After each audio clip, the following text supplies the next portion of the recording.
بسم اللہ الرحمن الرحیم، اللہ کے نام سے جو رحمان اور رحیم ہے۔ وَلَقَدْ يَسَّرْنَا الْقُرْآنَ لِلذِّكْرِ فَهَلْ مِن مُّدَّكِرٍ۔ ہم نے اس قرآن کو نصیحت کے لیے آسان ذریعہ بنا دیا ہے، پھر کیا ہے کوئی نصیحت قبول کرنے والا؟ اعوذ باللہ من الشیطان الرجیم، بسم اللہ الرحمن الرحیم۔ وَلَقَدْ فَتَنَّا سُلَيْمَانَ وَأَلْقَيْنَا عَلَى كُرْسِيِّهِ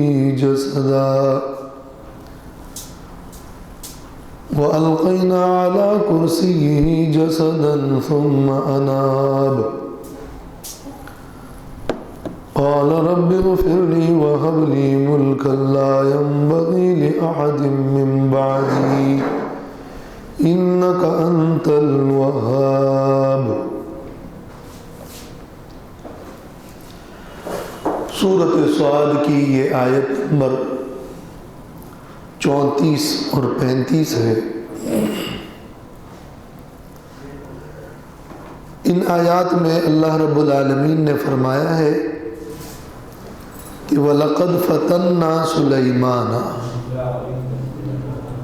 اور البتہ تحقیق کے ساتھ ہم نے آزمایا تھا سلیمان علیہ السلام کو۔ وَأَلْقَيْنَا عَلَى كُرْسِيِّهِ جَسَدًا، اور ہم نے ڈال دیا تھا ان کی کرسی پر ایک دھڑ کو اور ایک بے روح جسد کو۔ ثم اناب، پھر انہوں نے رجوع کیا اللہ کی طرف۔ قال، اور کہا رب اغفر لی، اے میرے رب میری مغفرت فرما۔ وَهَبْ لِي مُلْكًا، اور مجھے ایسی بادشاہی عطا فرما لا ينبغي لأحد، جو کسی کے لیے بھی مناسب نہ ہو من بعدی، میرے بعد۔ اِنَّكَ أَنْتَ الْوَهَّابُ، بے شک تو ہی ہے بخشنے والا۔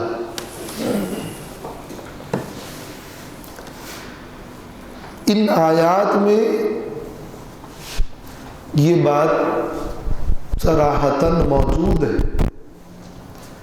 کہ اللہ تعالیٰ نے سلیمان علیہ السلام کو آزمایا تھا،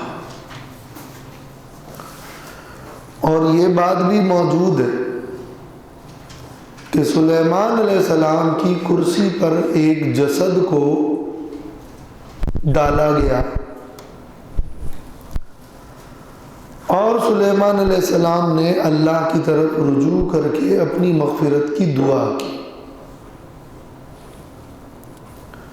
یہ تو ان آیات کا جو صاف اور صریحی مفہوم ہے وہ یہی ہے۔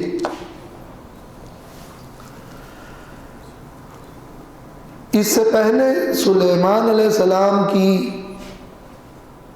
فضیلت اور فضائل بیان ہوئے ہیں کہ وہ بہترین بندہ ہے، نعم العبد انہ اواب، عبدیت اور اوابیت کی صفت سلیمان علیہ السلام میں موجود تھی، اور یہ بھی بیان ہوا ہے کہ سلیمان علیہ السلام مجاہدین کے جہادی گھوڑوں سے رب کے لیے محبت رکھتے تھے۔ ان تعریفی کلمات کے بعد اور اس تمہیدی کلمات کے بعد ان آیات میں سلیمان علیہ السلام کی آزمائش کا ذکر ہے، اور آزمائش کے بعد ان کی انابت کا ذکر ہے۔ مقصد اس ذکر کرنے کا کیا ہے؟ مقصد یہ ہے کہ سلیمان علیہ السلام اگرچہ بہت عظیم شخصیت تھے، اللہ کے پیغمبر تھے اور بہترین بندے تھے، مگر انہیں بھی آزمایا گیا اور انہوں نے بھی اللہ کی طرف رجوع کیا۔ لہذا اللہ کے کتنا ہی بڑا محبوب بندہ کیوں نہ ہو، وہ الوہیت کے درجے پر فائز نہیں ہے، بلکہ وہ عبدیت کے درجے پر فائز ہے۔ اور جو شخص جتنا عظیم ہوتا ہے اتنی ان پر آزمائشیں بھی آتی ہیں، اور ان آزمائشوں کے نتیجے میں ان کی کامیابی یہ ہے کہ وہ اللہ کی طرف رجوع کرتے ہیں۔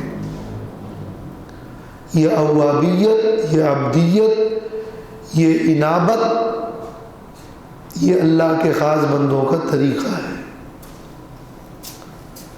تو آیات میں اللہ تعالیٰ کی بندگی اور عبدیت اور انابت کا ذکر ہے۔ مقصود یہ ہے، یہ بیان کرنا مقصود ہی نہیں ہے کہ سلیمان علیہ السلام پر آزمائش کی نوعیت کیا تھی، یہ بیان کرنا مقصود ہی نہیں ہے کہ وہ جسد کیا تھا۔ بیان کرنا تو یہ مقصود ہے کہ ثم اناب،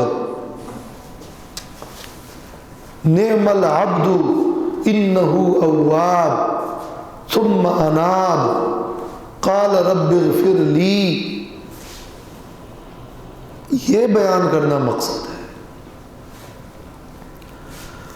تو مفہوم آیات میں اور مقصود آیات میں تو کسی قسم کا کوئی ابہام اور کوئی اشتباہ نہیں ہے۔ ہمارے لیے اس میں جو سبق والی بات ہے وہ بس ان آیات کے ترجمے سے معلوم ہو گئی کہ اللہ کا یہ نیک بندہ تھا، اللہ نے انہیں آزمایا تھا، ان کی کرسی پر ایک جسد کو ڈالا تھا، وہ اللہ کی طرف رجوع کر گئے اور اللہ سے مغفرت کی دعا کر لی۔ تو کوئی بڑا بندہ کیوں نہ ہو لیکن ان پر آزمائشیں بھی آتی ہیں اور انہیں ہر معاملے میں اللہ کی طرف رجوع بھی کرنا چاہیے۔ بس آیات حل ہو گئی۔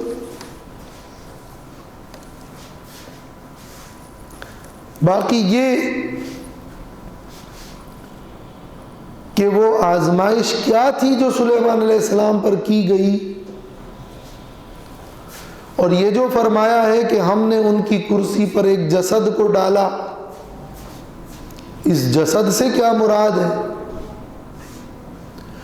اور اللہ کی طرف رجوع کر کے انہوں نے مغفرت کی دعا کیوں مانگی، وہ کون سی لغزش ہوئی، وہ کون سا قصور تھا جس کی وجہ سے انہوں نے اللہ سے دعا مانگی کہ میری مغفرت فرما۔ یہ بیان قرآن مجید کی ان آیات میں موجود نہیں ہے۔ اور رسول اللہ صلی اللہ علیہ وسلم نے اس آیت کی تفسیر میں اس آیت کے حوالے سے اس آزمائش کو یا اس جسد کے مفہوم کو بیان نہیں کیا، اس آیت کے حوالے سے بیان نہیں کیا۔ اس لیے ان آیات کی تفسیر میں بھی وہی مفہوم راجح ہے، وہی اصول صحیح اور بے غبار ہے جو اس سے پہلے داؤد علیہ السلام والے واقعے میں فرمایا تھا کہ وَظَنَّ داؤد أَنَّمَا فَتَنَّاهُ فَاسْتَغْفَرَ رَبَّهُ، جس طرح وہاں داؤد علیہ السلام کی آزمائش اور مغفرت کے حوالے سے ہم نے امام ابن کثیر کا یہ اصول بیان کیا تھا کہ ابہموا ما ابہمہ اللہ تعالی، اللہ تعالیٰ نے جس بات کو مبہم چھوڑ دیا، بغیر بیان کے چھوڑ دیا، اس کو تم بھی مبہم چھوڑ دو۔ تو جب اس آیت میں نہیں بیان کیا کہ وہ آزمائش کیا تھی، جب نہیں بیان کیا کہ وہ جسد سے کیا مراد ہے، تو کوئی آزمائش تھی، کوئی جسد تھا، ہمیں اس کے در پہ ہونے کی ضرورت ہی نہیں ہے۔ یہ معلوم ہونا اگر ضروری ہوتا تو اللہ خود بیان کر دیتے۔ بس اتنا سبق موجود ہے کہ اللہ نے سلیمان علیہ السلام پر آزمائش کی اور انہوں نے اللہ سے رجوع کیا اور مغفرت طلب کی، تو ہمارے لیے سبق کی بات ختم ہو گئی، مفہوم واضح ہو گیا۔ ہر بات کی پوری تفصیل اور پوری اول تا آخر الف تا یہ بیان کرنا کوئی ضروری نہیں تھا، ورنہ اللہ تو بھولنے والے نہیں ہیں، اللہ بیان کر دیتے۔ تو اس میں پریشانی کی بھی کوئی بات نہیں ہے، اور اس کی تفسیر بیان کرنے کے لیے ضرور کوئی واقعہ بھی ضروری نہیں ہے، بس اس کو یوں مبہم چھوڑ دو، یہی اس کی راجح تحقیق ہے۔ سب سے راجح تفسیر تو یہی ہے کہ اس کو مبہم چھوڑ دو، لیکن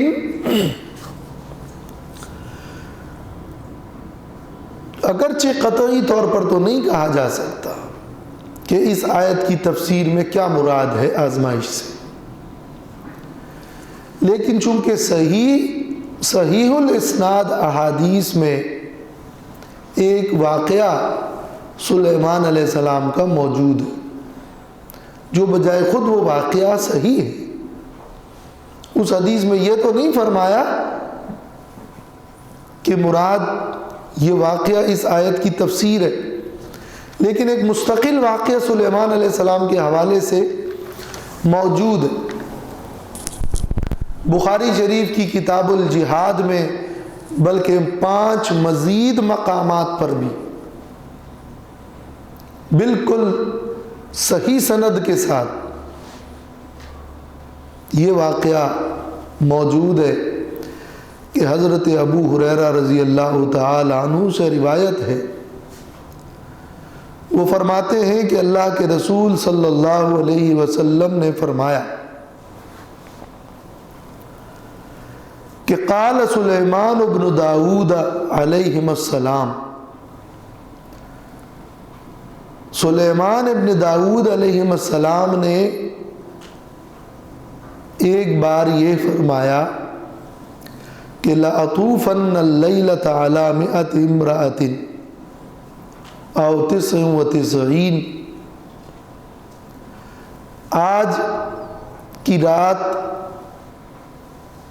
میں اپنی 100 بیویوں پر یا 99 بیویوں پر طواف کروں گا، یعنی ان سے مقاربت کروں گا۔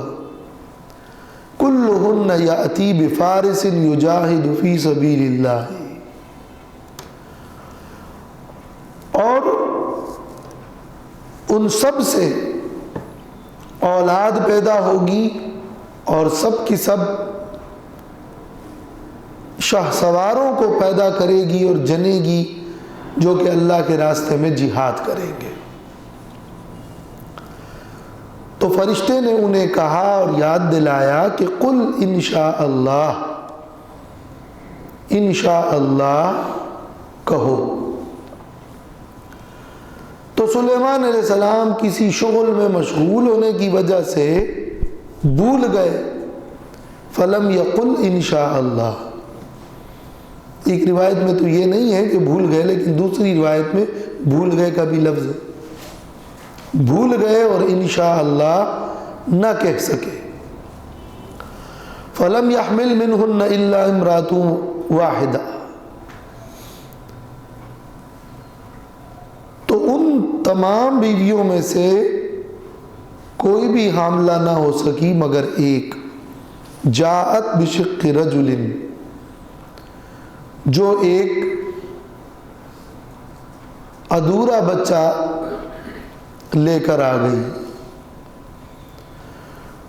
والذی نفس محمد بیدہ، اور آپ صلی اللہ علیہ وسلم نے یہ بھی فرمایا قسم ہے اس ذات کی جس کے ہاتھ میں محمد صلی اللہ علیہ وسلم کی جان ہے، لو قال ان شاء اللہ لجاہدوا فی سبیل اللہ فرسانا اجمعون، اگر وہ انشاء اللہ کہہ دیتے تو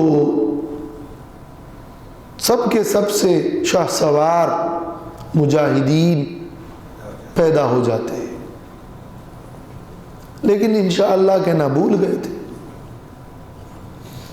یہ حدیث بخاری شریف میں بھی ہے، مسلم شریف میں بھی ہے، کئی مقامات پہ ہیں، اور سند کے اعتبار سے بالکل صحیح سند والی روایت ہے۔ اکثر مفسرین اور جمہور مفسرین نے اس آیت میں وَأَلْقَيْنَا عَلَى كُرْسِيِّهِ جَسَدًا کی تفسیر کرتے ہوئے اس حدیث کو ہی اس کی تفسیر قرار دیا ہے،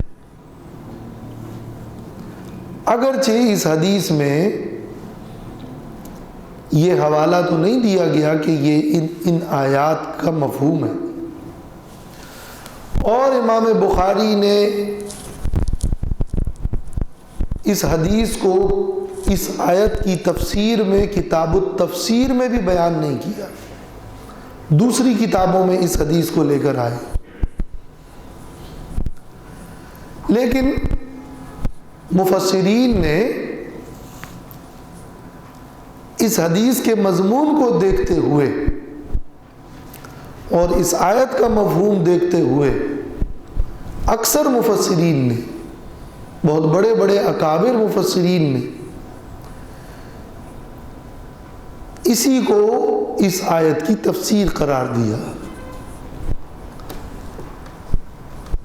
کہ سلیمان علیہ السلام کی آزمائش یہ تھی کہ وہ انشاءاللہ کہنا بھول گئے، تو ان کا کوئی پورا بیٹا پیدا نہ ہو سکا اور ان کی یہ خواہش پوری نہ ہو سکی، اور ان کی کرسی پر ان کے پاس ایک ادھورا بچہ لا کر دائی نے رکھ دیا، تو وَلَقَدْ فَتَنَّا سُلَيْمَانَ، ہم نے سلیمان علیہ السلام کو آزمایا۔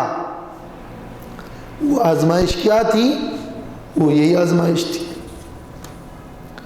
کہ جب وہ انشاءاللہ کہنا بھول گئے تو ان کا کوئی بیٹا پیدا نہ ہوا، تو یہ ایک آزمائش تھی جو ان کی خواہش پوری نہ ہوئی۔ وَأَلْقَيْنَا عَلَى كُرْسِيِّهِ جَسَدًا، اور ہم نے ان کی کرسی پر ایک جسد کو ڈال دیا۔ حدیث میں ہے کہ جاءت بشق رجل، ادھورا بچہ، ناقص الخلقت، اور یہاں ہے وَأَلْقَيْنَا عَلَى كُرْسِيِّهِ جَسَدًا، تو بشق رجل اور جسدا دونوں کو ملایا کہ اس جسدا سے وہ بچہ مراد ہے، ادھورا بچہ۔ یہ تفسیر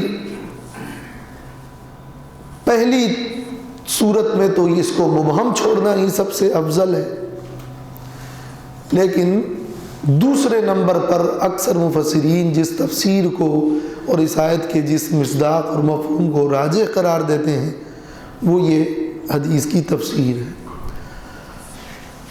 علامہ آلوسی نے روح المعانی میں، امام نصفی نے تفسیر مدارک میں، امام بیضاوی نے، اور بحر المحیط میں ابو حیان اندلسی نے، تفسیر مظہری نے، تفسیر خازن نے، اور بعد کے بھی بہت سے مفسرین میں بیان القرآن، جواہر القرآن، یا مولانا نعیم مراد آبادی، تفسیر عثمانی، تفسیر ماجدی، ان سب تفاسیر نے اسی حدیث کی اس تفسیر کو فتنے کا اور جسد کا مصداق قرار دیا ہے اور اس کو ترجیح دی ہے۔ اور وجہ یہ بیان کی ہے کہ چونکہ اس باب میں یہ حدیث موجود ہے اور حدیث بالکل صحیح ہے اور اس کے الفاظ اور مفہوم ان آیات کے الفاظ سے مطابقت رکھتی ہیں، تو یہی تفسیر اس کی سب سے زیادہ مستند ہے۔ لیکن میچ نہیں ہوتا۔ بہرحال کہنا اس پہ تھوڑا سا ہم یہ کر لیتے ہیں۔ قال میرا خیال ہے کہ یہ جو مضمون ہے پہلے ترجیحات کی ختم ہو جائیں، کچھ اور اقوال بھی ہیں اس تفسیر پہ کیا سوال ہے۔ اس میں یہ جو دعا ہے نا، قال رب اغفر لی، یہ تو ایک تو جنرلی دعا شروع کرنے کا طریقہ ہے۔ پھر اس میں دو دعائیں مانگی ہیں انہوں نے، وَهَبْ لِي مُلْكًا لَا يَنبَغِي لِأَحَدٍ مِّن بَعْدِي۔ اب یہ جو کچھ ملک دیا گیا ہے یہ میرے بعد کسی اور کو مت دیجیے۔ ایک تو مجھے ایسی بادشاہت ملے جو کسی کو پہلے نہیں دی گئی، اور اس کے بعد یہ بادشاہت اب کسی اور کو نہ دی جائے۔ من بعدی کے مطلب میرے بعد کسی، تو سوال کیا بنتا ہے؟ سوال یہ بن رہا ہے کہ اس دعا کی کیا ضرورت ہے یہاں پر؟ اگر وہ سمپلی وہ اس کا یہی سوال مولانا مودودی نے بھی اٹھایا ہے، اور اس کا جواب ان اکابر مفسرین نے یہ دیا ہے کہ ربط اس کا واضح ہے۔ سلیمان علیہ السلام اپنی بیویوں کے پاس آئے تھے تو ارادہ یہی تھا کہ شاہ سوار پیدا ہوں۔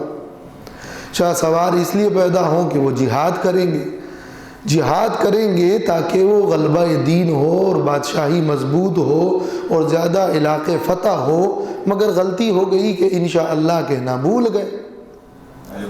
اب جب انہوں نے اللہ کی طرف رجوع کیا تو رجوع کرنے میں اول تو اپنی اس غلطی کا احساس ہوا اور دعا کی کہ اے میرے رب میری مغفرت فرما۔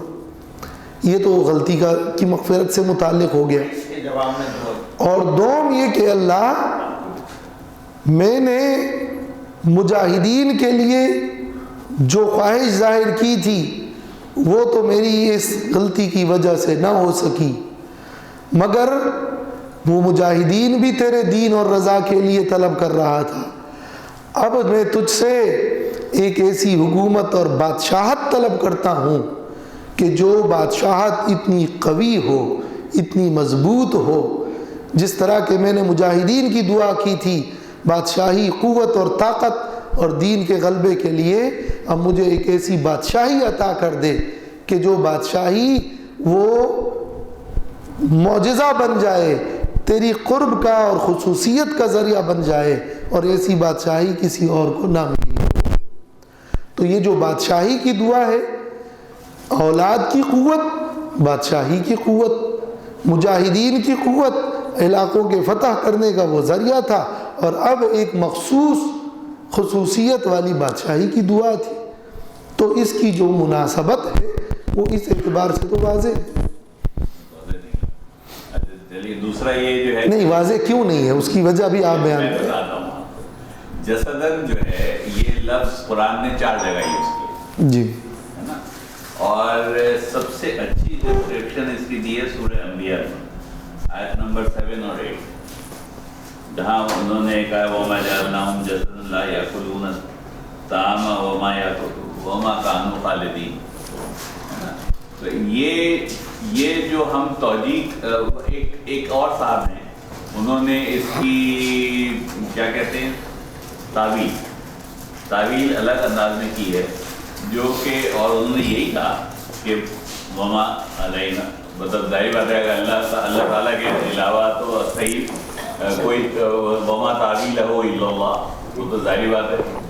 تو ان کی تعویل اس طرح سے، ایک فار ایگزامپل جو یہاں فتنہ سلیمانہ ہے، اگر ہم اس کو یہ مان لیں کہ ان کو کوئی ایک بہت بڑا ویژن دکھایا گیا، ٹھیک ہے، اور اگر وہ ویژن اس جسد سے ریلیٹڈ تھا تو وہ ویژن دیکھنے کے بعد جب وہ یہ دعا کرتے کہ میرے بعد اب یہ حکومت کسی کو نہیں ملے، اور جو کہ ہسٹری سے ثابت ہے کہ ودن 60 ایئرز آف حضرت سلیمان علیہ السلام، جو سورہ بنی اسرائیل میں ہے کہ تم 2 دفعہ بڑی فساد کرو گے، تو وقت نصر کی جو انائلیشن آف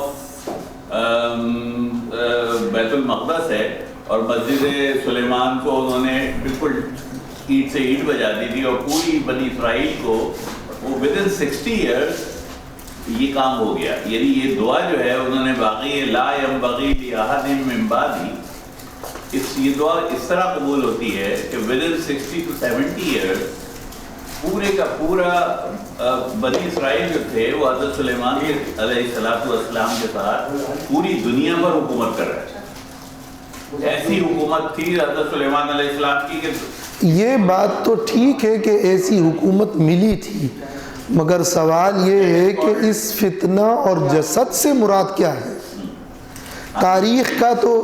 تاریخ میں تو اس فتنے اور اس جسد کا ذکر نہیں ملتا. یہ بات کہ ان کو ایک ایسی مضبوط حکومت ملی تھی وہ تاریخ میں بھی ہے، آیت میں بھی ہے، اور وہ سب کو تسلیم ہے، اس سے تو انکار نہیں ہے. سوال تو وہاں پہ نہیں بن رہا، سوال یہ بن رہا ہے کہ فتنے اور جسد سے مراد کیا ہے. ان صاحب کا خیال یہ ہے کہ یہ جسد سے مراد ان کو پورا دجال کا پورا ویژن دکھایا گیا کہ he wants to. اگر خیال اور مفروضات سے ہمیں تفسیر کرنا ہو تو خیالات تو سینکڑوں اور بھی نکل سکتے ہیں. ہم کسی آیت کی اگر توجیہ کریں گے تو اس کی ہوگی ٹھوس بنیاد. چونکہ حدیث صحیح میں یہ واقعہ ہے اور تاریخ میں اس آزمائش اور اس جسد کا واضح ذکر نہیں ہے. فرض کرے اگر واضح طور پر تاریخ میں اس جسد یا اس آزمائش کا تذکرہ مل بھی جائے، پھر بھی حدیث صحیح کے مقابلے میں تاریخ کی روشنی میں تفسیر کرنا یہ اصول تفسیر کے خلاف ہے. نہیں وہ اگرچہ صحیح بھی ہوگا. میں ان حدیث کو دیکھ لوں گا، مجھے کوئی اعتراض نہیں ہے. ظاہر بات ہے کہ we need to keep an open mind anyway. But the point is کہ ہسٹری یہ بتاتی ہے کہ within 60 to 70 years of حضرت سلیمان علیہ. یہ ہسٹری اگر تسلیم ہے تو اس ہسٹری میں یہ ذکر نہیں ملتا کہ اس فتنے سے آزمائش سلیمان علیہ السلام کی یہ تھی. اور دوم یہ کہ ہسٹری میں یہ نہیں ملتا کہ سلیمان علیہ السلام نے کس کو ولی عہد بنایا. ولی عہد بنانے کا ذکر ہسٹری میں نہیں ملتا. یہ ملتا ہے ہسٹری میں کہ ان کے بعد ان کے ایک بیٹے رجعام بن سلیمان وہ تخت نشین ہوئے اور ان سے وہ حکومت نہ چل سکی. تاریخ طبری میں اور ابن اسیر میں یہ ملتا ہے. یہ بات طے شدہ ہے، یہ تو ہسٹری کی واضح بات بھی ہے، قرآن میں بھی ہے کہ سلیمان علیہ السلام کو ایک بڑی حکومت ملی تھی. لیکن کیا اس تاریخی حقیقت کو تسلیم کرنے کے بعد کیا یہ آیت میں جو یہ کہا گیا کہ ہم نے ان کی کرسی پہ جسد ڈالا، اس سے کیا مراد ہے؟ میرا تو خیال ہے کہ اگر ہم صرف اس آیت پہ غور کریں، صرف اس کے الفاظ پہ وَالْقَيْنَا عَلَىٰ كُرْسِيِّ جَسَدًا ثُمَّ أَتَىٰ، تو اس طرح کے معنی فرما رہے ہیں کہ اگر یہ حدیث سامنے نہ ہو تو یہ پیورلی متشابہات میں سے ہے. نہیں پتا کیا ہے، یہ متشابہ ہے نا، لیکن وہ تو given ہے. یہ اور حدیث سر نے کہہ دیا کہ اس کو ہم ٹچ نہ کریں، نہیں کر رہے. لیکن میں مولانا مودودی کی توجیہ پہ پہلے آتا ہوں تاکہ وہ توجیہ ختم ہو، اس کے بعد پھر آپ ابھی توجیہ نمبر 3 پہ آ جائیں. چلیں، یہ 2 توجیحات تو ہم نے کر لی. پہلی یہ کہ مبہم چھوڑ دو، اس کو سب سے بڑی ترجیح نمبر 1 ہم نے یہ دی. نمبر 2 دوسری صورت میں وہ حدیث ہے، وہ حدیث صحیح ہے. میں اپنے ان سے پوچھوں گا. میرے پاس آج کل 2-3 شیخ الحدیث ہیں، ان سے پوچھ لوں گا کہ انہوں نے کیا وہ رکھا ہے. لیکن وہ اس پر ڈیبیٹ کر لیں گے ہم اپنے، اس میں کوئی مذاکرہ نہیں ہے. لیکن یہ بڑی خوبصورت آیت ہے، یہ بہت زبردست آیت ہے، یہ بہت امپورٹنٹ ہے، یہ ٹرننگ پوائنٹ ہے ہسٹری کا. آپ یہ سمجھ لیجیے. دیکھیں، جہاں تک تاریخ کی بات ہے تو تاریخ ایک حقیقت ہے، اپنے طور پر اس کا مطالعہ کریں، اس میں رتب بھی ہے، یابس بھی ہے، صحیح بھی ہے، غلط بھی ہے. قرآن کی تفسیر کرتے ہوئے تاریخ اس تفسیر سے کتنی مناسبت رکھتی ہے. اگر وہ اس تفسیر سے، ان کے الفاظ سے مناسبت رکھتی ہے تو فبہا.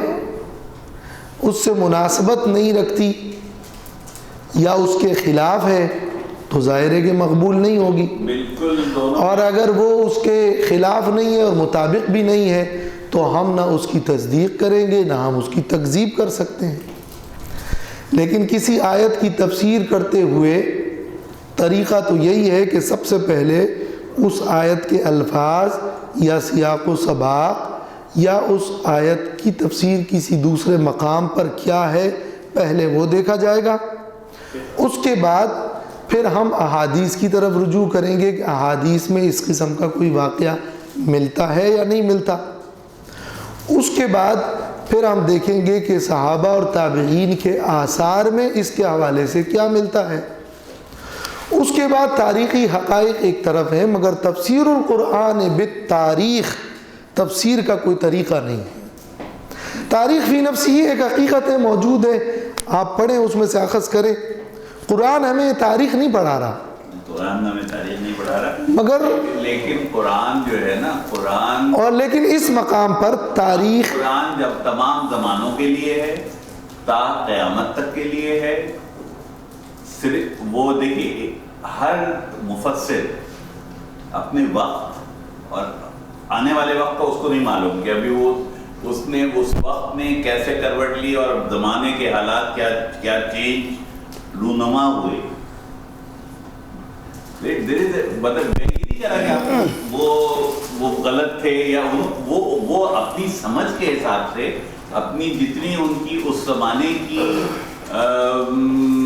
گریوٹی تھی اس کے حساب سے وہ بالکل ٹھیک تھا. دیکھیں وہ اس آیت میں سے ہمارے لیے کیا سبق ملتا ہے؟ کیا ہمیں وہ تاریخ پڑھائی جا رہی ہے یا اس میں سے کوئی ہم سے ایک مطالبہ کسی نقطے کے اخذ کرنے کا کیا جا رہا ہے؟ جو اس میں سبق تھا وہ سب سے پہلے ہم نے رکھا کہ اس میں مقصود سلیمان علیہ السلام کی انابت ہے اور انابت کی طرف ترغیب دی جا رہی ہے، وہ اس میں سے واضح ہے. اس کو جو مبہم رکھنے والی تفسیر ہے اس کو ہم نے ترجیح دے دی. اب دوسرے نمبر پر وہ حدیث جو ہے، وہ حدیث چونکہ صحیح الاسناد ہے، اس میں کسی دوسرے شیخ الحدیث سے پوچھنے کی حاجت بھی نہیں رہے گی کہ سند صحیح ہے یا ضعیف ہے، اس لیے کہ سب متفق ہے کہ صحیح الاسناد ہے. البتہ مولانا مودودی نے بھی اس حدیث کو ذکر کرنے کے بعد لکھا ہے کہ بے اعتبار روایت اس کی صحت میں کلام نہیں کیا جا سکتا کہ روایت میں تو یہ صحیح ہے. لیکن پھر لکھا ہے کہ لیکن حدیث کا مضمون صریح عقل کے خلاف ہے اور پکار کر کہہ رہا ہے کہ یہ بات نبی صلی اللہ علیہ وسلم نے اس طرح ہرگز نہ فرمائی ہوگی جس طرح وہ نقل ہوئی ہے. متن جو ہے وہ بلکہ یہ مولانا میں تجزیہ کر رہا ہوں، ان کا قول بھی نقل کر رہا ہوں، جس طرح وہ نقل ہوئی ہے بلکہ آپ نے غالباً یہود کی یادہ گوئیوں کا ذکر کرتے ہوئے کسی موقع پر اسے بطور مثال بیان فرمایا ہوگا اور سامع کو یہ غلط فہمی لاحق ہو گئی کہ اس بات کو حضور نے بطور واقعہ بیان فرما رہے ہیں. یہ تو مولانا کا ایک ذکر، یعنی یہ حدیث ہے، سند میں صحیح ہے، لیکن اس کا مضمون مولانا کے نزدیک خلاف عقل ہے. اور وہ کہتے ہیں کہ خلاف عقل اس لیے ہے کہ سلیمان علیہ السلام کی بیویاں فرض کریں 60 بیویاں بھی ہو اور ایک رات ہو اور وہ 10-11 گھنٹے ہو، تو ایک گھنٹے میں 5-6 بیویوں کے پاس جانا یہ تو عقل کے بالکل خلاف ہے. یہ مولانا کا یہ ذکر. پھر آگے خود لکھا ہے، بات ان کی پہلے ہم پوری کر دیں کہ ان کی پوری بات کیا ہے. پھر آگے لکھا ہے کہ حقیقت یہ ہے کہ یہ مقام قرآن مجید کے مشکل ترین مقامات میں سے ہے اور حتمی طور پر اس کی کوئی تفسیر بیان کرنے کے لیے ہمیں کوئی یقینی بنیاد نہیں ملتی. یہ بھی لکھا ہے. اس کے بعد آگے یہ بھی لکھا ہے کہ تاریخ بنی اسرائیل کی روشنی میں بظاہر یہ محسوس ہوتا ہے کہ ان کے یہ سلیمان علیہ السلام کے دل میں یہ خواہش تھی کہ ان کے بعد ان کا بیٹا جانشین ہو اور حکومت اور فرما روائی آئندہ انہی کی نسل میں باقی رہے۔ اس چیز کو اللہ تعالیٰ نے ان کے حق میں فتنہ قرار دیا، اور اس پر وہ اس وقت متنبہ ہوئے جب ان کا ولی عہد رجعام ایک ایسا نالائق نوجوان بن کر اٹھا کہ وہ سلطنت سنبھال نہ سکے۔ تفہیم القرآن میں اس مقام پر مولانا نے یہ جو کچھ لکھا ہے اس کا بڑا اور بنیادی حاصل یہ ہے، گویا مولانا کے نزدیک وہ حدیث والی تفسیر، اس آیت کی تفسیر تو کیا، وہ حدیث سند میں تو صحیح ہے، اپنے مضمون میں خلاف عقل ہے، اور اس لیے وہ کسی راوی سے وہم ہو گیا ہے، اور یا آپ صلی اللہ علیہ وسلم کوئی یہودیوں کی کوئی بات کر رہے تھے جس میں اس واقعے کو ذکر کیا گیا ہے، تو اس کو تو مولانا نے ترجیح نہیں دی۔ پھر حتمی طور پر اس کی تفسیر کی بنیاد کا انکار بھی کر دیا۔ پھر تاریخ کے اعتبار سے یہ کہا کہ مراد اس سے یہ ہو سکتا ہے کہ سلیمان علیہ السلام کی یہ خواہش تھی کہ ان کا بیٹا ان کا جانشین ہو، تو یہ فتنہ تھا، تو وَلَقَدْ فَتَنَّا سُلَيْمَانَ، اور وَأَلْقَيْنَا عَلَى كُرْسِيِّهِ جَسَدًا، ہم نے ان کی کرسی پہ جسد کو ڈال دیا، یعنی ان کا بیٹا جو رجعام بن سلیمان تھا وہ تخت نشین ہوا، وہ مراد ہے جسد سے۔ یہ بطور احتمال یہ تفسیر مولانا نے بیان کی ہے، اور یہ ان کی تحقیق ہے۔ لیکن مولانا کی اس تحقیق سے اس سے پہلے مفسرین میں کسی مفسر یا کسی محدث کا کوئی اتفاق ہماری نظر سے نہیں گزرا، اور بڑے بڑے علماء کی نظر سے بھی نہیں گزرا۔ اس حدیث کو جو کہ صحیح الاسناد ہے، تمام ہی محدثین نے صحیح قرار دیا ہے، اور کسی ایک محدث نے بھی یہ نہیں کہا کہ اس حدیث کا متن درست نہیں ہے، سند تو درست ہے لیکن متن درست نہیں ہے۔ اور ان کی اس رائے سے حدیث ویسے دونوں طرح جج کی جاتی ہے نا، حدیث دونوں طرح جج کی جاتی ہے، اور اس کے لیے اصول ہے۔ وہ اصول ایک تو چلے وہ بھی پہلے بیان کر دوں۔ احادیث کی اصول حدیث کی کتابوں میں یہ قاعدہ ملتا ہے کہ کل حدیث رأیتہ یخالف العقول او یناقض الاصول فاعلم انہ موضوع۔ فتح المغیث میں امام سخاوی نے ابن جوزی کا یہ قول نقل کیا ہے کہ ہر وہ حدیث جو عقل کے عقول کے خلاف ہو اور اصول سے متعارض ہو، ٹکراتا ہو، تو وہ موضوعی ہوتی ہے۔ اسی طرح امام ابو البقاء نے کلیات میں یہ اصول نقل کیا ہے کہ کل خبر نقل عن رسول اللہ صلی اللہ علیہ وسلم وأوهم امرا باطلا ولم يقبل التاويل لمعارضته للدلیل العقلی فهو مکذوب۔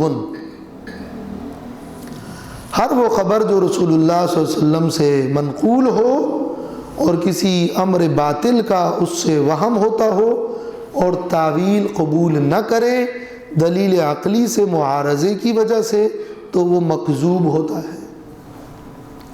اس لیے کسی حدیث کو سندن اور روایتاً بھی دیکھا جاتا ہے اور عقلاً و درایتاً بھی دیکھا جاتا ہے۔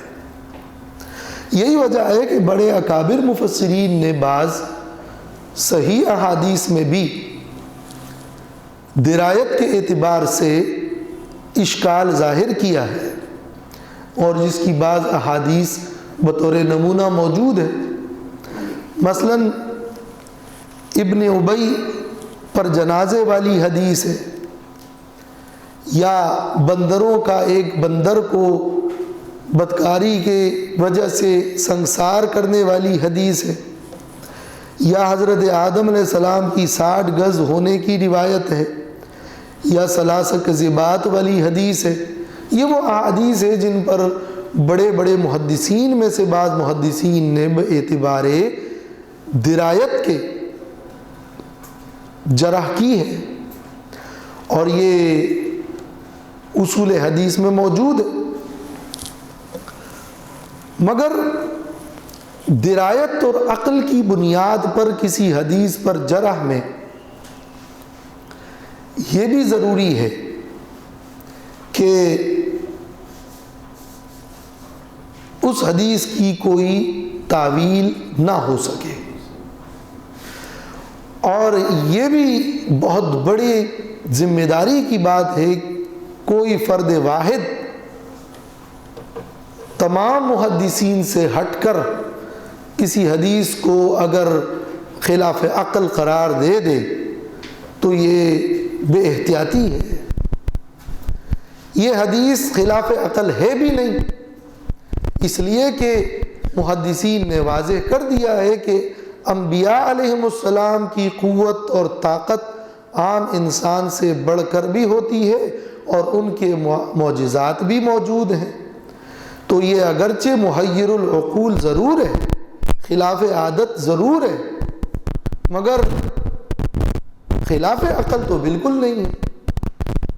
اور حدیث کے الفاظ میں ایک ہی رات میں جانے میں یہ توجیہ بھی کی جا سکتی ہے کہ یعنی اس رات سے میں اپنی عورتوں کے پاس اس نیت سے جانا شروع کروں گا، یہ توجیہ بھی کی جا سکتی ہے.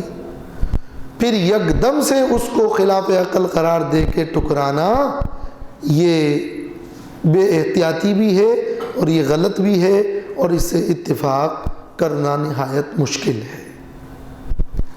حدیث صحیح ہے، اور محدثین نے اس حدیث کو اگر اس آیت کی تفسیر نہ بھی ہو، بذات خود اس حدیث کو محدثین نے صحیح بھی قرار دیا، اور درایت کے اعتبار سے بھی اس پر کوئی اشکال نہیں کیا ہے. اس کو خلاف عقل قرار دینے میں کوئی ایک واحد مولانا مودودی ہی تو نہیں ہے کہ جن کی عقل اتنی کامل ہوئی کہ اس حدیث کو رد کر دیا، خلاف عقل قرار دیا، اور اس سے پہلے کسی محدث نے اس کو خلاف عقل نہیں کہا. لہذا مولانا مودودی کا یہ قول کل بیت العنکبوت ہے اور نہایت ہی کمزور ہے، اور اتنی صحیح الاسناد حدیث پر اتنی بڑی جرت کرنا یہ ایک علمی خطا ہے، گمراہی نہیں ہے، یہ انکار حدیث بھی نہیں ہے، اور علماء درایت کے اعتبار سے نقد کرتے بھی ہیں. اس میں یہ زیادتی ہوگی کہ ہم ان کو کہیں کہ وہ منکر حدیث ہے یا یہ کہ وہ، لیکن یہ کہ علمی خطا ہے. علمی خطا الگ چیز ہوتی ہے اور گمراہی اور انکار حدیث الگ چیز ہے. تو یہ کہ علمی خطا ہے جس سے اتفاق مشکل ہے. باقی یہ کہ اس آیت کی توجیہ کیا ہے، تو حدیث تو صحیح ہے، یا تو یہ اس کو مبہم چھوڑ دو یا پھر اس حدیث کو اس کی تفسیر قرار دو، یہ سب سے بہتر ہے، اس لیے کہ حدیث صحیح ہے. لیکن اگر یہ دونوں بھی نہ ہو سکے تو مولانا نے جس توجیہ کو اختیار کیا ہے وہ توجیہ تاریخی اعتبار سے ایک تو اس وجہ سے غلط ہے کہ تاریخ میں سلیمان علیہ السلام کی یہ خواہش تھی کہ ان کا بیٹا جانشین ہو، یہ تاریخ میں بھی موجود نہیں ہے. مولانا کی توجیہ تو تب صحیح ہوگی کہ سلیمان علیہ السلام کی یہ خواہش تھی کہ ان کا بیٹا جانشین ہو، یہ بات تو تاریخ میں کہیں نہیں لکھی. ہاں یہ ٹھیک ہے کہ تاریخ میں یہ لکھا ہے کہ ان کا بیٹا جانشین ہوا، لیکن وَأَلْقَيْنَا عَلَى كُرْسِيِّهِ جَسَدًا، ہم نے ان کی کرسی پر جسد کو ڈال دیا. یہ الفاظ کیا ان کے بیٹے کے جانشین ہونے پر فٹ اور صادق ہے؟ تو یہ اس کے ساتھ اتنی مطابقت بھی نہیں رکھتے. لہذا وہ توجیہ بعید ہونے کے ساتھ ساتھ پوری تاریخی حقیقت بھی نہیں ہے. اور ان ریالٹی میں نے سیدی کو پڑھا ہی نہیں تھا اس سلسلے میں. یہ میں اپنی جو تحقیق کر رہا ہوں پچھلے 5 سال سے اس موضوع پر، یہ اس کا نتیجہ تھا جو میں آپ سے میں نے شیئر کیا. وہ آپ کی تحقیق اپنی جگہ درست ہے، مگر اس آیت کی تفسیر اس کو قرار دینے میں مجھے اس کی آیت کی تفسیر نہ قرار دیں، ہاں، آپ کو پورا حق حاصل ہے فی کہ آپ اس سے ایگری نہ کریں، یہ تو، لیکن مجھے بھی تو حق دیجئے کہ میں وہ جو ہے اپنی وہ کاوشوں کو جاری رکھوں. اور چونکہ یہ ہماری تفسیر کی کلاس ہے، تاریخی حقائق میں تو آپ کی تحقیق شاید زیادہ فائق ہوگی، لیکن تفسیر کے باب میں اپنی ان تحقیقات کو اس آیت کی تفسیر مت قرار دیجیے.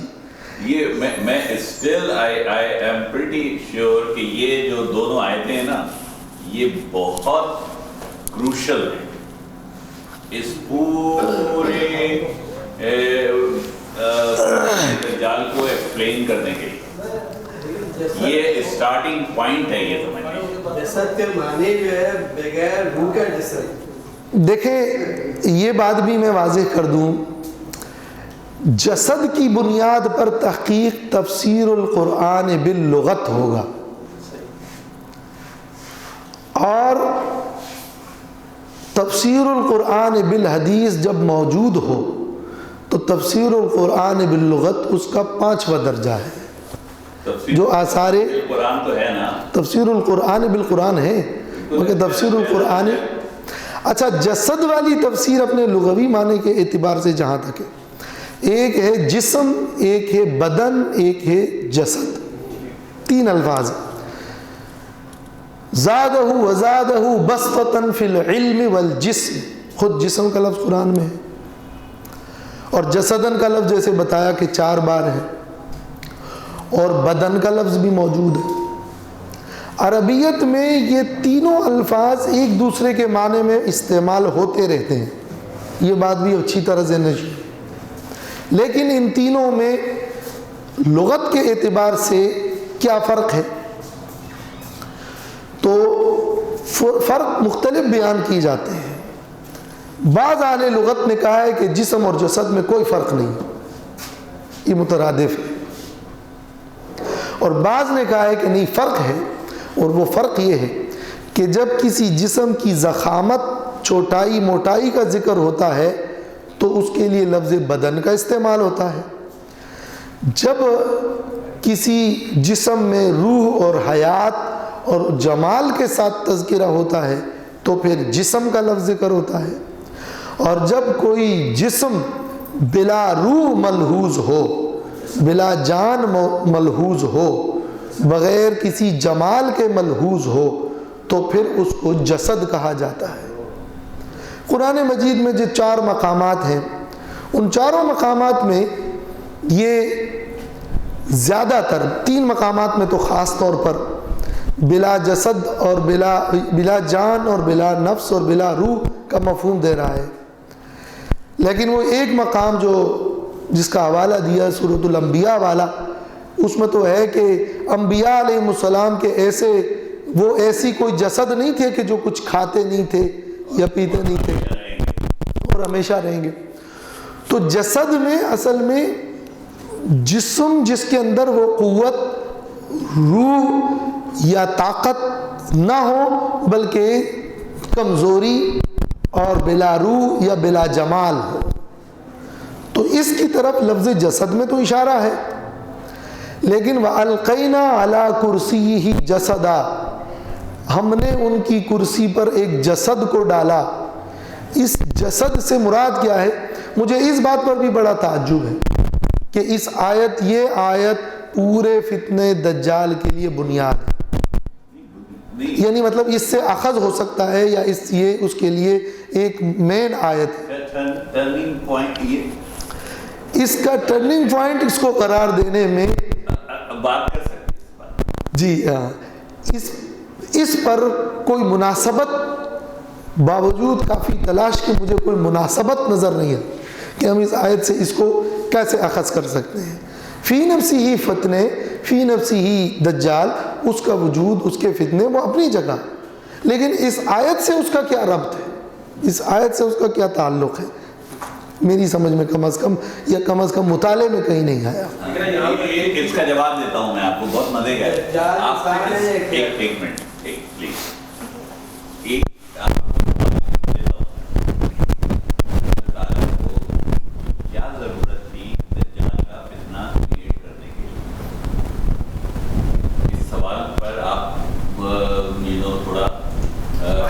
یہ دیکھیں یہ سوال تو اپنی جگہ، اس سوال پر بھی پوری بحث کی جا سکتی ہے.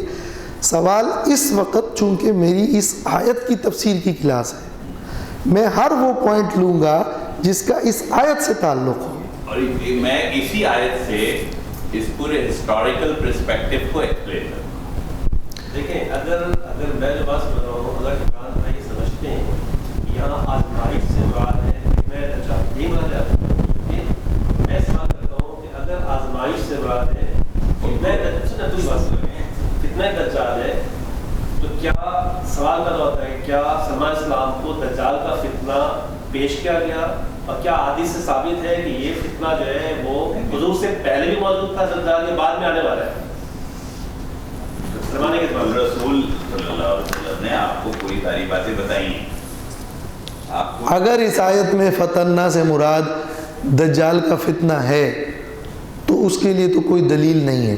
صرف لفظ فتنہ دیکھ کر اگر یہ معنی ہے تو پھر اس سے پہلے وَظَنَّ دَاوُودُ أَنَّمَا فَتَنَّاهُ میں بھی فتنے سے مراد فتنے دجال لے لیں. یہ جہاں قرآن میں اور فتنے کا ذکر ہے نہیں، اس ٹوٹل آیت کی انفرنس یہ نکل رہا ہے کہ ان کو پورا ایک وہ سارے حالات اور وہ ویژن دکھایا گیا، جس طرح اللہ کو وہ دکھایا کہ حضرت زینب کے مکان میں. ہاں ممکن ہے، اگر جیسے آپ کو اس پہ شرح صدر ہو، مجھے تو تقریباً 1% بھی کوئی مناسبت نظر نہیں آتی. تو وہ اس لیے کہ کوئی لفظ نہیں ہے اس میں، یہاں کوئی دلیل نہیں ہے اس میں، کوئی سبق. ہاں فار ایگزامپل حضرت حضور جو ہیں صلی اللہ علیہ وسلم حضرت زینب کے گھر میں، ٹھیک ہے، رات میں ان کی آنکھ کھلتی ہے اور وہ تھوڑے سے ان کا چہرہ لال ہوتا ہے، تو حضرت زینب ان سے پوچھتی کیا ہوا ایسے وقت میں، اس وقت آپ کیوں اٹھ گئے؟ تو رسول اللہ نے کیا جواب دیا ان کو؟ انہوں نے کہا کہ سد ذوالقرنین میں اتنا بڑا سوراخ ہو گیا ہے، ٹھیک ہے، اور وہ جو ہے وہ کوئی پورا جو ڈائلاگ ہے حضرت زینب کا اور حضور کا وہ موجود ہے گا. تو یہ جو ہے یہ اس طرح کے انبیاء کو یہ ویژنز دکھائے جاتے ہیں. مگر اس آیت سے کیا تعلق ہے؟ سوال یہ ہے نا، وہ حدیث تو اپنی جگہ ایک حدیث ہے، ٹھیک ہے، وہ فتنہ بھی موجود ہے، اس کی وضاحت بھی ہے، مگر اس کو اس آیت سے اخذ کرنے میں کیا مناسبت ہے؟ سوال مناسبت کی پوچھ رہا ہوں. دیکھیے میں نے آپ کو ایک سوال دیا ہے کہ وہ سوال بھی اپنی جگہ ہے، اس آیت سے مناسبت بیان کی. اس آیت سے مناسبت یہ ہے کہ یہ حضرت سلیمان علیہ السلام جو ہے وہ ان کو ایک ایسی بادشاہت دی جاتی ہے جو انمیچبل ہے، ایگریڈ ہے نا، کوئی اس کا کوئی مقابلہ نہیں ہے، مطلب اس کی کوئی مثال ہی نہیں ملتی. حالت یہ ہے کہ یمن سے بیت المقدس تک 2000 کلومیٹر کا فاصلہ ہے، تنو وزنی ایک تخت جو ہے وہ پلک جھپکتے میں ان کے دربار میں حاضر کر دیا. اس طرح کی بادشاہت ہے، ان کے دربار میں ایسے ایسے لوگ موجود ہیں. تو جسد سے کیا مراد ہے؟ سنیں تو صحیح. اب یہ جو ہے حضرت سلیمان علیہ السلام بنی اسرائیل کے بادشاہ ہیں، نبی بھی ہیں اور بادشاہ بھی ہیں. And the whole of Bani Israel is ruling the world with him. Okay. اب جب یہ حضرت سلیمان علیہ السلام کو یہ پورا ویژن دکھایا جاتا ہے تو اب وہ دعا کیا کرتے ہیں کہ اب میرے بعد یا اللہ، اب میرے بعد اس بادشاہت کو آپ کسی اور کو مت دیجیے. ٹھیک ہے، ایگری، یہی الفاظ ہے نا، لا ينبغي لأحد من بعد.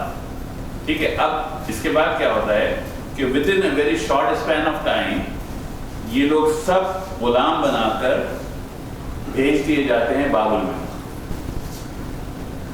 ان کو وہاں لے جا کر غلام بنا کر لے جاتے ہیں. وہاں یہ لوگ بہت روتے گاتے ہیں، اللہ تعالیٰ سے معافی مانگتے، تو اللہ تعالیٰ وہاں ان سے وعدہ کرتا ہے کہ آپ کو ہم ایک مسیح بھیجیں گے جس کے ساتھ مل کر آپ دوبارہ پوری دنیا پر حکومت کیجیے گا. یہ ہے وہ لنک. مجھے نہیں سمجھ آ رہی، بہرحال مجھے اس سے کوئی لنک سمجھ نہیں آئی کہ آیت سے اس کا کوئی تعلق ہے. یہ سلیمان کی بادشاہ سلیمان علیہ السلام کی بادشاہی سے دجال کا تعلق کیا ہے؟ سنتے جائیں نا. ٹھیک ہے. اب اللہ تعالیٰ نے کیا کیا کہ اب جب واپس کیا اور سنیں میری بات. اس کے بعد جو ہے حضرت مسیح علیہ السلام کو ایسے ہی نہیں بھیجا. ان کو he was born to ایک ورجن گرل جو کہ میرڈ نہیں ہے. کتنے لوگوں نے ان کو تسلیم کیا؟ بہت تھوڑے لوگوں نے تسلیم کیا. باقی سب لوگوں نے وہ جو فتنے ہیں ان فتنوں پر بہت گفتگو صحیح ہے آپ کی. اب اس کے بعد اس وقت سے بنی اسرائیل جو اب وہاں سے حضرت عیسیٰ کے ساتھ بنی اسرائیل دو حصوں میں منقسم ہوتی ہے. ایک مسیح کہلاتے تھے, ایک یہود کہلانے لگے. یہود ابھی بھی اپنے اس مسیح کے منتظر ہیں, اور اگین اللہ تعالیٰ نے حضرت عیسیٰ علیہ السلام کو اٹھا لیا, اور حضرت عیسیٰ علیہ السلام کو جب دوبارہ بھیجیں گے تو ان ایسے ہی دوبارہ آسانی سے ہمیشہ اللہ تعالیٰ جب بھی کوئی چیز دیتے ہیں تو پلیٹ میں رکھ کر تحفے میں نہیں دیتے, ہمیشہ اس کے ساتھ آزمائش ہوتی ہے. یہ ہے وہ آزمائش, یہ ہے وہ ریزن وائی حضرت عیسیٰ کے ساتھ اس رائے بھی آنا ہے. اچھا, یہ رائے اس سے پہلے مفسرین میں کسی مفسر سے آپ نے اخذ کی ہے؟ کوئی آپ کے ساتھ اس رائے میں موافق ملتا ہے؟ بہت سارے لوگ ہیں گے الحمدللہ, بہت سارے لوگ ہیں کہ یہ اس آیت کی تفسیر ہے. ہاں, اور اس کے علاوہ علامہ اقبال کا وہ شعر بھی بہت مزے کا ہے کہ وہ جو والی آیت ہے سورہ انبیاء کی ہے نا, وہ بھی بہرحال یہ جو تاریخی وہ حتی فتحت یاجوج و ماجوج کل حدب ینسلون, کھل گئے یاجوج و وہ بجائے خود فتنہ بھی ہے دجال, فتنے موجود بھی ہیں, اس کا آپ جتنا تجزیہ کریں وہ آپ تجزیہ بھی کر سکتے ہیں. اور سلیمان علیہ السلام کو بادشاہی بھی تھی, ہر نبی کو دجال سے ڈرایا گیا تھا, یہ بات حدیث میں موجود ہے. صرف سلیمان علیہ السلام نہیں, ہر نبی نے دجال کے فتنے سے اپنی قوم کو ڈرایا تھا, اور یہ حدیث موجود ہے. داؤد علیہ السلام نے بھی ڈرایا تھا, سلیمان علیہ السلام نے بھی, آدم علیہ السلام نے بھی, نوح علیہ السلام نے بھی, زکریا علیہ السلام نے بھی. وہ اپنی جگہ صحیح ہے. سب سے انٹرسٹنگ کوئسچن یہی ہے, وائی دجال. اب جب میرے پاس اللہ تعالیٰ نے شیطان has already been created ہے نا, وائی دجال, وائی ڈو وی نیڈ دجال, جبکہ شیطان. بہرحال اس آیت میں میری تفسیر کے مطابق دجال اور اس کے فتنے سے تعلق کوئی بھی نہیں ہے, اور نہ اس میں سابقین کسی مفسر. آزمائش کے لیے تو ہے. جب یہ فرض کر لیں کہ یہ آزمائش ہے نا, اور جیسا دجال ہے وہ دکھایا گیا, تو پھر اس کی تعبیر کیسے کریں گے کہ انہوں نے رجوع کیا ثم انابا, ہے نا؟ نہیں, وہ لغوی طور پر بھی نہیں بنتا نا. کیا دجال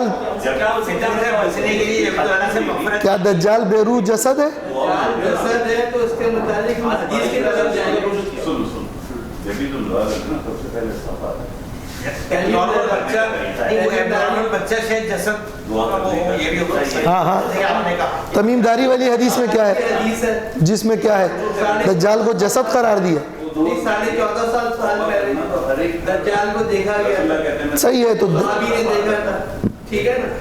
اور اس کے بعد جو ہے ایک ابن سیاد کی بھی حدیث ہے, صحیح ہے. حضور صلی اللہ علیہ وسلم اس کو چیک کرنے کے لیے گئے تھے کہ اگر یہ دجال ہے تو یہ آپ اس کو قتل نہیں کر سکتے, نبی قتل کرے گا, نبی کی بات, ٹھیک ہے نا. اور پھر ایک حدیث اور بھی ہے حضور صلی اللہ علیہ وسلم سے کہ جو شخص آج اس زمین کا زندہ ہے وہ 100 سال کے بعد زندہ نہیں ہوگا, اور آپ کی شادی کا بھی انتقال ہو گیا.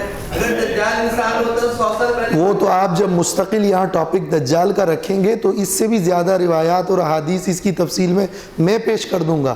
مجھے تو صرف یہ دلیل چاہیے کہ اس آیت میں جسدن سے دجال کہاں سے مراد ہو گیا. اس سے یہ مطلب ہے کہ اگر انسان, میں بار بار یہ پوچھ رہا ہوں, لیکن جو کچھ بھی تقریر ڈاکٹر صاحب نے کی, ڈاکٹر صاحب نے جو تقریر کی اس کی بھی, اور اس امپلائڈ ہے. جسد سے مراد یہاں پر اور دوم یہ کہ مجھے تو سابقہ مفسرین میں سے کسی تفسیر میں کسی محدث نے اس آیت کی تفسیر میں یہ امکان بھی ظاہر نہیں کیا. تو آج کے دور میں لے آئیے، میں ان کو آج کا دور دکھاتا ہوں اور پھر کہتا ہوں کہ اب دوبارہ تفسیر نہیں. اگر ایسا ہونے لگا تو پھر تو قرآن کی تفسیر سے تحریف ہو جائے گی. ہاں وہ بی نفسی ہی آپ ایک حقیقت جو کچھ ہے اس کا آپ انالائز کر سکتے ہیں. مگر اس آیت میں یہ بیان، یہ ان مفسرین کو اس زمانے میں لانے کی ضرورت نہیں ہے، اس زمانے کے لوگوں کو وہاں لے جانے کی ضرورت ہے تاکہ وہ آیت سمجھیں. میں یہ سمجھتا ہوں کہ وہ لوگ ان آیات کو ان دور کے لوگوں کی آیات سے 100 سینکڑوں ہزاروں گنا زیادہ سمجھتے تھے. کیا دجال کے فتنہ جو روایات میں ہے وہ ان محدثین کے نقطہ نظر میں یا ان کے سامنے نہیں تھا؟ یا آج کوئی ایسا نیا نقطہ ہے جو ان کی نظر میں نہیں تھا؟ وہ تو ایک ایسی ان کی دانست میں ایک بات تھی، وہ اس کو دجال کے فتنے کو اس آیت کے ذیل میں ذکر کرتے کہ یہاں لفظ فتناہو میں وہ مراد ہے. وہ احادیث بھی تھی، وہ ساری چیزیں بھی تھی. یہ کیا آج کے دور جا کر دجال سے ملاقات کر کے آئے جو انہوں نے کہا ہے کہ فتناہو سے یہ مراد ہے؟ لفظ فتناہو سے استدلال بجائے خود غلط ہے، اس لیے کہ لفظ فتنے کے قرآن میں 15 معانی ہیں. قرآن مجھ سے کہتا ہے کہ ایک ایسی کتاب. بہرحال انشاءاللہ آئندہ اس آیت کو اور سرزلی لیں گے. وآخر دعوانا